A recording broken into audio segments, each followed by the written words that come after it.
41번 가에 들어갈 종교에 대한 설명으로 옳은 것은 1909년 나초른 동지 오기오 등과 함께 쭉 나가다가 국조 당군을 숭앙하는 종교를 창시했다. 그 종교는 바로 대종교가 되겠죠. 예. 나철 오기오 등 이들은 이제 그 을사오적이 있죠. 이들을 암살단 처단하려는 이제 자신의 소속 회원들인데 1909년에 당군을 숭배하는 대종교를 창시했습니다. 자, 이거 이제 종교에 대한 문제인데, 자, 대종교는 이후 이제 그 특징이 이제 무장 투쟁을 선호하게 됩니다. 그래서 이 대종교인들이 집단적으로 북간도 쪽으로 이동을 합니다. 그래서 서일이 이제 조직한 단체 이름이 바로 이 중광단이라는 단체인데, 이것이 북로 군 정서로 개편이 돼서 청산리 대첩의 주역이 되었습니다. 자, 그래서 정답은 바로 2번이 되겠죠. 1911년에 결정이 되었습니다. 자, 나머지는 어떤 종교인지 살펴보죠. 만세보를 이제 기간제로 만세보를 발행하고 민족 의식을 고취시킨 것은 자, 민족 종교 동학의 후신인 바로 천도교가 되겠습니다. 동학 내에서 이제 친일분자들이 이용구 등 나오자 3대 교주인 손병희는 이제 명칭을 천도교로 개칭을 했죠. 그리고 잡지로 신문으로는 만세보, 그다음에 잡지로는 소년운동과 관련되어 있는 어린이, 또 뭐 여성과 관련돼서는 신여성 이런 잡지 등을 발간하기도 했습니다. 간척 사업을 한다든지 저축 이런 것 등을 통해서 새생활 운동을 전개한 것은 박중빈이 창시한 원불교가 되겠습니다. 그 다음에 경향신문을 통하여 애국계몽 등에 참여한 것은 천주교가 되겠고요. 지금은 현재 뭐 경향신문은 천주교에서 나왔죠. 뭐 하나 더 알아둘 것은 의민단이라는 이제 만주 쪽에서 활약하던 무장단체도 좀 알아두시기를 바랍니다. 신사참여 강요를 금지하는 청원운동을 펼친 것은 가장 우상숭배를 이제 그 싫어하는 종교가 바로 기독교죠. 기독교 중에서도 이제 특히 이제 개신교 쪽이 그러합니다. 대표적인 인물로 이제 주기철 목사 같은 경우에는 이제 이를 위해서 투쟁을 하다가 이제 순교하게 됐었죠. 자, 정답은 2번이 되겠습니다. 42번 다음 발언이 나온 시기를 연표해서 옳게 고른 것은 자, 이제 우리는 얼굴만 봐도 일단 이승만 대통령을 알 수 있고 후일 이제 무기 휴회된 공의 이거는 이제 미소 이제 당시 이제 1차 미소 공의를 말합니다. 미소 공동위원회.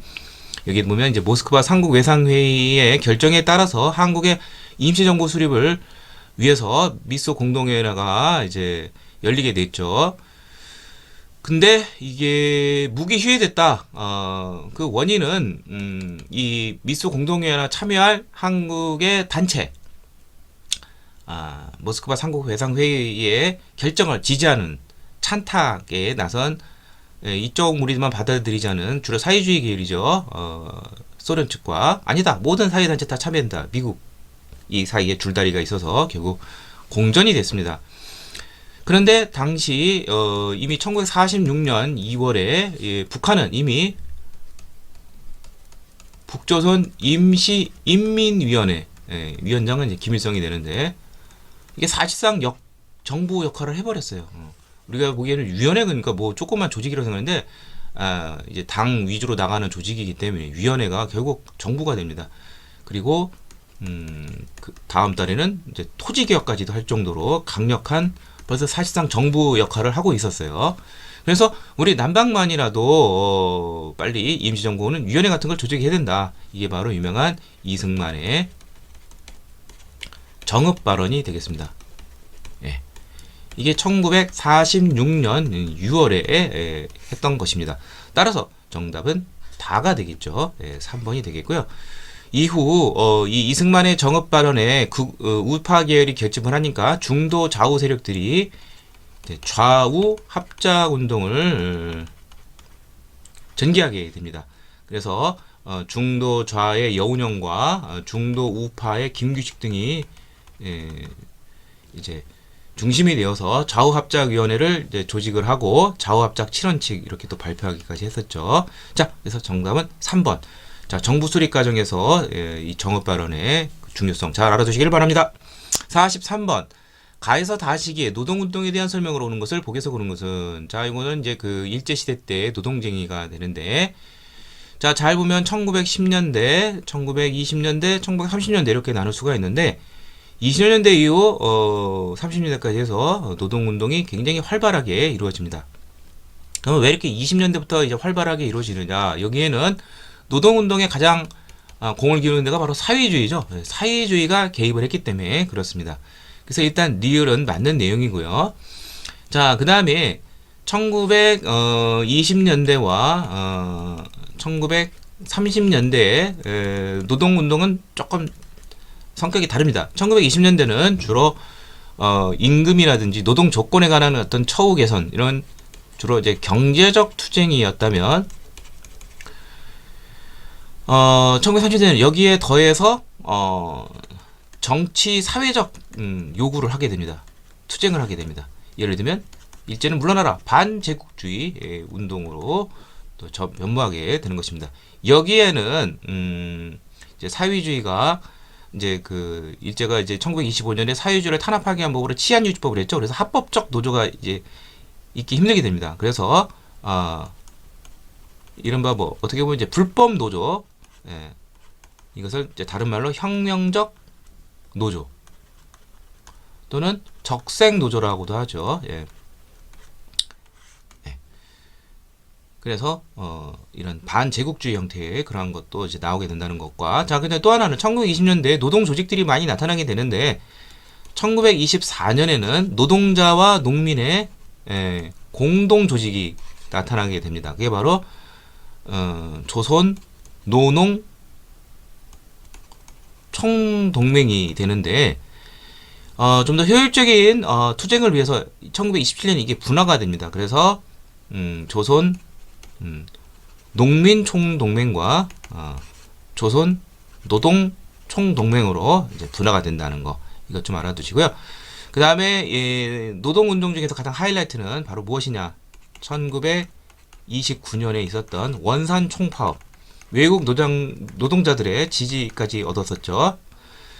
자, 그래서 자, 기억은 틀린 내용이죠. 혁명적 노조 형태, 이건 1930년대고, 그 다음에 전국적 규모의 노동운동단체인 조선노동총동맹이 1924년에 결성이 됐죠. 이건 맞는 내용이고, 원산 노동자 총파업은 1929년이니까 다는 틀린 내용이죠. 자, 그래서 정답은 니은 4번이 되겠습니다.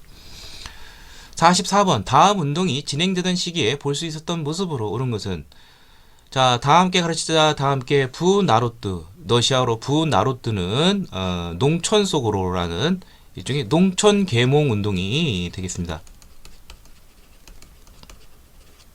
자, 1930년대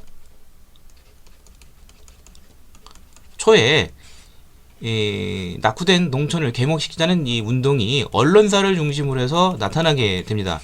그래서 두 가지가 있는데, 조선일보사와 동아일보사가 있는데, 조선일보는 이제 문자 보급 운동이라는 운동을 펼치게 됩니다. 즉 한글을 깨우치게 하는 것이죠. 그래서 여기에 조인트 된 것이 바로 조선어 학회가 이제 같이 참여를 해가지고 한글 교재 등을 보급하기도 했습니다. 자, 그 다음에 동아일보는 방금 나온 이제 학생들이 여기 나온 것처럼 뭐 야학을 연다든지 방학 때 가서 가르치고 뭐 도와주는 계몽 문화운동을 일으키게 되는데, 이것을 우리는 부나로트 운동이라고 합니다. 러시아어죠. 네. 이게 이제 그 문자보 운동은 이제 1929년부터 시작을 했고요. 부나로트 운동은 1931년에서 1935년 요때까지 이제 존속한 것으로 보는데, 하여튼 요 시기 1930년대 초반에 그러한 볼 수 있던 모습을 찾으면 되겠습니다. 하나씩 보도록 하죠. 일제 징병을 거부하는 조선 청년들. 자, 무슨 징병이라든지 뭐 공출 이런 건 전시체제에서 볼 수 있는 것이죠. 전시체제가 나타나는 모습은 바로 1938년 4월에 제정이 된 일제 국가총동법이라는 게 있습니다. 이것을 통해서 강제로 이제 인력을 수탈하고 물자를 수탈하는 물적 수탈이 이제 합법화되기 때문에 그 이후 시기라고 보시면 돼요. 전시체제. 뭐 예를 들면 징병은 이제 1944년이고 공출도 뭐 아마 최소한 1940년 이후가 되겠고요. 미국 공출도 있고요. 그 다음에 이제 경성제국대학 설립을 준비하는 권리. 경성제국대학은 일제가 우리 밀립대학 설립운동, 국민의 성금으로 대학을 설립하자는 이것을 방해하기 위해서 선수를 쳐서 만든 대학이죠. 이게 1924년에 개교를 했어요. 그 준비하는 거니까 이것을 볼 수가 없죠. 그 다음에 이제 4번이냐 5번이냐 이렇게 되어 있는데 한국 맞춤법 통일안을 발표하는 조선어학회학원. 요건 되겠죠. 왜냐하면 동시대에 조선일보도 문자 보급 운동을 펼쳤기 때문이다. 그래서 조선어 학회가 원래 조선어 연구회라는 단체가 먼저 있었어요. 1921년에 이게 확대 개편이 된 것이죠. 31년에 1931년에 나타나게 되는데 이 조선어 학회가 한국 맞춤법 통일안, 표준어 제정, 뭐 우리말 근사전 편찬 이런 것 등을 했었죠. 특히 한국 맞춤법 통일안은 1933년에 이제 발표되었기 때문에 요 시기 1931년에서 35년 사이 여기서 볼 수가 있는 것이 되겠죠. 정답은 5번이고요. 안창남의 고국 방문 비행, 우리나라 최초의 비행사 안창남의 고국 방문 비행은 1922년에 있었습니다. 자, 정답은 5번이 되겠습니다. 45번. 지도에 표시된 전투에서 활약한 독립군에 대한 성명으로 오른 것은 자, 쌍성보, 사도하자, 대전자령 하나 더 있다면 이제 동경성 전투가 있겠죠. 자, 1930년대 초 일제가 1931년 만주사변 그 다음에 만주고 수립하면서 이 만주 지역에서 반일 감정이 높아지게 됩니다. 이 지역을 이제 장악하려는 일제에 의해서.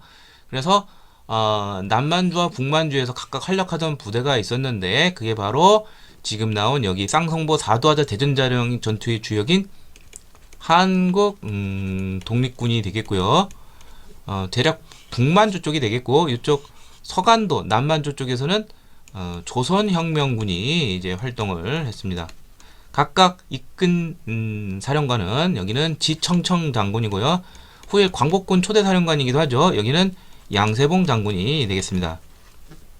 대표적인 같이 합작했다 그죠? 한중연합작전. 여기는 중국 호로군과 합작을 했고 여기는 중국 의용군과 합작을 했습니다. 대표적인 주제는 여기 나온 것처럼 쌍성보, 사도하자, 대전자령, 동경선 전투, 쌍사대동 이렇게 외워두시고요. 양세봉의 조선혁명은 영릉가 전투, 흥경성 전투, 영흥 이렇게 외워두시면 좋을 것 같아요. 자, 그래서 정답은 1번이 되겠고요. 여기 4번은 양세봉의 사망 후 1934년 이후 이제 약화된 건 조선혁명입니다. 1934년 요 정도 30년대 초반까지 활동을 했다 이렇게 이해하시면 되겠고요. 나머지 보도록 하죠. 북로군정서의 주도 아래 여러 부대를 통합하였다. 북로군정서는 김전 장군으로 유명하고 청산리 대책의 주역 중에 하나이죠. 이 북로군정서의 그 사령관이 아닌 그 상부 조직은 중강단에서 아까 시작을 했다고 그랬죠. 바로 서일입니다. 이제 서일을 중심으로 해서 간도 참변 이후 이제 여러 독립군 부대를 모아가지고 소련령으로 이동을 하려고 해요. 그게 바로 서일을 총절해서 대한 독립군단이라는 것을 1921년 1월에 결성을 했는데 5개월 뒤 1921년 6월에 자유시에서 소련군에서 강제 무장해주면서 엄청난 희생이 있었습니다. 예, 그것을 우리 자유시 참변이라고 그러죠. 다음에 조선의용대 일부를 받아들여 군사력을 강화시키고 연합군의 일원으로 정보 수집 등을 요거는 담당한 것은 바로 한국 광복군이 되겠습니다. 자, 조선의용대가 먼저 중국 관내에서 이제 중국 국민당의 지원하에서 김원봉이 주도를 해서 세웠어요. 그런데 조선의용대의 대다수가 국민당이 싫어하는 중국 팔로군, 즉 중국 공산군이죠. 이들은 이제 항일 투쟁을 굉장히 가열차게 하는데 이쪽으로 자꾸 넘어가요. 당시 이제 중국은 이제 국공합작에서 이제 항일 전선을 같이 해야 되는데 중국 국민당군은 이제 중공 팔로군을 아주 싫어요. 그래서 공격도 하고 뭐 신사군 사건도 있기도 하고 아무튼 그런 상태인데 이게 대다수가 넘어가게 돼요. 그러자 뒤늦게 생긴 역시 그것도 이제 한국광복군 역시 중국 국민당이 지원하여서 생긴 것인데 조선 의병들을 강제로 한국광복군 쪽으로 단일 대우를 갖추도록 이제 권유하게 돼서 결국 1942년 5월에 한국광복군의 김연봉과 조선의용부 본대 얼마 안 되는 병력이 있지만 아무튼 한국광복군에 편입이 됩니다. 그 다음에 한국광복군은 연합군의 일원으로 참전하게 되는데 두 가지 전선이 있어요. 영국군하고는 인도 미얀마 전선에서 이런 정보 수집 활동을 했고요. 미국하고는 미 전략정보국 OSS와 함께 정진군 국내 진공 작전을 이제 추진하기도 했지만 일제 좀 예상보다 빠른 항복으로 실행에 옮기지는 못했습니다. 자, 정답은 아무튼 1번이 되겠습니다. 46번 다음 가상 인터뷰에 가에 들어갈 대답으로 적절한 것은 한국 통사라는 책을 냈다. 여기서 통자는 아플 통자예요. 한국의 아픈 역사. 그 다음에 이 사람은 국혼을 강조했어요. 그 다음에 그렇다면 이 사람은 누구냐? 배감 또는 태백강로라고 부르는 박은식 선생이 되겠습니다. 자, 이분은 한국 통사 외에 한국 또 유명한 책이죠. 한국 독립운동지 혈사, 한국 독립운동의 피혈자죠. 피의 역사.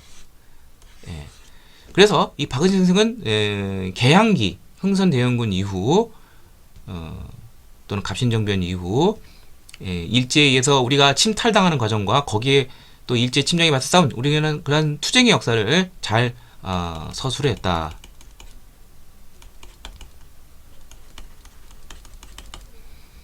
그리고 이 국혼 사상이 있는데 이제 그 정신과 형이 있다면 형체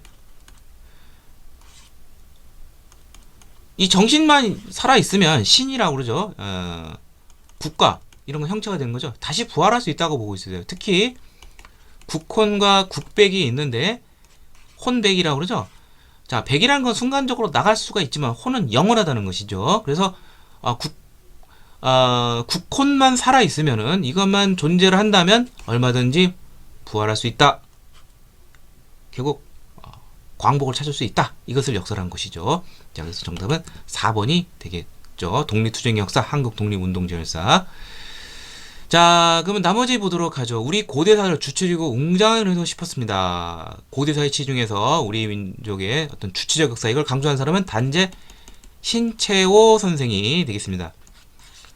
고조선과 고구려의 그런 웅원적 그런 것을 잘 그려내고 있죠. 문헌 고증, 실제 증거, 실증성을 바탕으로 한국사를 객관적으로 밝히고자 하는 것은 두 개 이병도가 되겠죠. 실증주의 사관이죠. 진단학회 알아두시고요. 1934년 역사 발전의 보편적 법칙이 한국사에서 적용됨을 강조 싶었다. 이 사람은 백남훈이 되겠습니다. 자, 이 사람은 마르크스의 유물사관의 영향을 받은 것이죠. 그래서 마르크스의 유물사관을 우리 역사에 투영해 볼 때, 자, 이러한 것을 우리는 사회경제사관이라고 하는데, 한국사도 세계사의 어떤 보편적 발전 법칙에 의해서 발전해 왔다. 그래서 일제의 특수성 이론, 바로 대표적인 게 정체성이죠. 한반도는 발전이 없다. 노예제 단계에서 조선시대까지 계속 이어졌다. 말도 안 된다. 보편적 발전의 법칙에 따라서 발전했다. 논파한 사람이 바로 백남훈이 되고요. 대표적인 책으로는 조선 사회경제사, 조선 봉건 사회경제사 등등이 있습니다. 다음 조선어학 운동의 일환으로 1934년 실학에서 자주적 근대사상을 찾으려고 한 것은 3명의 비타협적 민족주의 역사학자 위당 정인보, 이 사람은 조선의 어를 강조했고 조선의 심을 강조한 사람 문일평 호암, 그 다음에 신민족주의 역사로 유명한 사람 안재용, 이 사람들이 다산 정약용 서거 100주년 그것을 기념하여서 이제 실학을 고전을 정리하면서 1934년부터 조선어학 운동을 전개를 했습니다. 자, 아무튼 박은식에 대한 설명을 하는 것은 정답은 4번이 되겠습니다. 47번 다음 변화를 가져온 개혁 전후의 농지 소유. 자, 해방됐을 때 대다수가 소장농 아니면 자소장농, 이러한 남의 토지를 빌려는 사람들이 많았죠. 자, 그런데 이 이후로 1960년에는 자장농이 많아지게 되는 것이죠. 바로 농지개혁이 되겠습니다. 자, 농지개혁은 1949년 6월 제정을 해서 이듬해 1950년 3월에 시작을 해서, 근데 이제 중간에 3년간 6.25 전쟁이 있었죠. 질질 끌다가 대략 1960년 정도면은 57년 뭐 이렇게 본 사람도 있는데, 이 정도쯤이면은 이제 그 일단락이 되었어요. 자, 그러면 우리의 농지개혁의 특징은 뭐냐? 자, 3정보의 토지를 대상으로 해서 그 이상은 국가가 이제 매입을 하게 됩니다. 3정보가 한도가 되고, 매입을 해서, 근데 이제 무상이 아니라 유상 매입이 됩니다. 대가를 주는 것이고, 보상을 한다는 것이고, 다시 농민들에게, 토지가 없는 농민들에게 유상으로 분배를 하게 됩니다. 근데 이제 방식이, 이거는 이제 지가증권이어서 이제 좀 문제가 많죠. 휴지 조각이 되죠. 이제 전쟁 나고 그러면. 유상 분배는 어떤 식으로 하냐면, 한 해 1년에 평균 생산을 150%로 잡아서 그것을 5년 동안 분할상을 하니까 5년 동안 30%씩 갚는 것이죠. 분할상환. 예. 자, 그럼 일단 틀린 게 바로 보이네요. 무상몰수, 무상분배. 예, 이거는 북한의 토지 개혁이 되겠습니다. 아까 잠깐 나왔었죠. 1946년 3월에 북조선 임시인민위원회가 이제 주체가 돼서 이걸 추진했댔죠. 이때 북한은 토지 소유성을 우리보다 좀 많은 5정보로 설정을 했어요. 어떻게 보면 북한이 더 잘된 것이 아니냐 이렇게 생각이 쉬우는데, 북한은 이제 이후 이제 6.25 전쟁이 끝난 다음에 어떻게 하냐면 본격적인 사회주의 경제체제의 특징, 바로 공동 소유, 공동 생산을 하는 것이죠. 협동농장 형식으로 해서 뭐 자기 토지를 가질 수가 없는 것이죠, 사실상. 그리고 엄청나게 많은 세금을 내야 됩니다. 줬다가 뺏는 거라 이렇게 보시면 돼요. 자, 그래서 디귿 니은은 틀렸으니까 정답은 기역 니은이 되겠죠. 예. 자, 지주개입이 사라지게 되겠죠. 예. 그 다음에 실시가 제한이 되어 대상 토지가 감소했다. 이게 이제 할 거라는 소식은 이미 신안공사 시절부터 농지개혁 하기 전에 다 있었어요. 그래서 결국 지주들은 이 농지개혁 되면 이제 제값받기 힘드니까 미리 팔아버려가지고 대상 토지가 감소하기도 했습니다. 그래서 정답은 1번 기역 니은이 되겠습니다. 48번 6.25 전쟁의 주요 사건이다. 전개 순서. 자, 전개 순서는 1950년 6월 25일 남침을 시작하고 6월 28일 서울이 함락이 되죠. 그래서 한강 인도교爆破가 제일 먼저가 되겠네요. 6월 28일 그 전쯤이 되니까. 일방적으로 낙동강성까지 밀리다가 전세가 역전이 되죠. 9월 15일 인천 상륙작전, 9월 28일은 서울을 다시 수복하게 됩니다. 그리고 10월 1일날 북진을 하게 되고 38선을 돌파하고, 그런데 10월 말경 어떤 일이 벌어지냐면 압록강까지 이제 우리 군대가 이제 진출했는데, 이미 여기에 중공군이 참전을 했습니다. 중공군 참전. 예. 여기 중국군이라니까 이게 좀 헷갈릴 수가 있어요. 이게 뭐 보통 우리가 이제 뭐 이걸 자유중국어로 할 수 있으니까 그냥 중공군 이렇게 표시하는 게 좋아요. 그렇게 불렀고요, 당시에는. 자, 그 다음에 이듬해 1951년 1월 4일에는 다시 중공군에 의해서 서울이 재함락이 됩니다. 그러다가 이제 그 3월 달이 되면은 이제 서울을 다시 곧 되찾고, 현재와 거의 유사한 이제 그 전선이 형성이 되고, 6월 예비회담 7월부터 시작을 해서 1953년 약 2년 동안 지리한 정전협정이 있었죠. 7월 27일 날 드디어 정전협정이 맺어짐으로써, 또는 휴전협정 끝나게 되죠. 자, 그래서 순서는 어떻게 되느냐. 1, 그 다음에 인천 상륙작전, 중공군 참전, 이렇게 되겠네요. 그러면 가다 나라 1번이 되겠습니다. 49번 다음 정책을 발표한 정부 시기의 경제 상황. 대통령 긴급 명령으로 금융식민지 적극 시했다. 김영삼 정부가 되겠죠.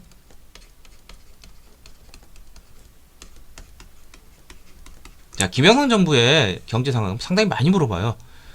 뭐 나오는 게 금융실명제, 겸전협력개발기구, OECD 이게 많이 나오는데, 자 여기서는 이제 조금 색다르게 보는데 김영삼 정부 시기 때 이제 경제 상황이 바뀌게 됩니다. 당시 이제 세계화 시대가 돼가지고 세계화라는 건 국가 간 상호 의존성이 이제 커지게 되는 것이죠. 아무래도 우리가 수출을 위주로 하고 그러다 보니까 이제 경제에서도 위기에 이제 취약하게 됩니다. 자, 이 세계화를 알려주는 게 대표적인 게 WTO 세계무역기구가 1995년에 발족을 하고요. 그 전에 이미 우루과이 라운드로 해가지고 이게 1994년인가 아마 이때 타결이 됐을 거예요. 농산물 뭐 개방 뭐 이런 거 등등 세계가 세계화 개방화 그러한 시대가 되는데 여기에 대해서 이제 김영삼 정부 때 이제 3페인을 너무 일찍 터뜨리죠. 겸제협력개발기구 너무 샴페인을 일찍 터뜨렸어요. 그래서 결국 임기 말에 IMF 구제금융을 받게 되었죠. 자, 그래서 정답은 바로 5번이 되겠습니다. 세계무역기구 주목으로 시장 개방이 가속화되었다. 자, 나머지 보도록 하죠. 베트남 파병, 박정희 정권 때죠. 1964년부터 1973년까지인데 베트남 특수로 경계가 크게 활짝 피었죠.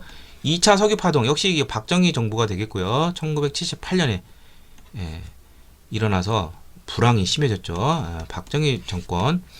그 다음에 300산업 세 가지 하얀 거 밀가루, 설탕, 그 다음에 면직공업, 제분, 제당,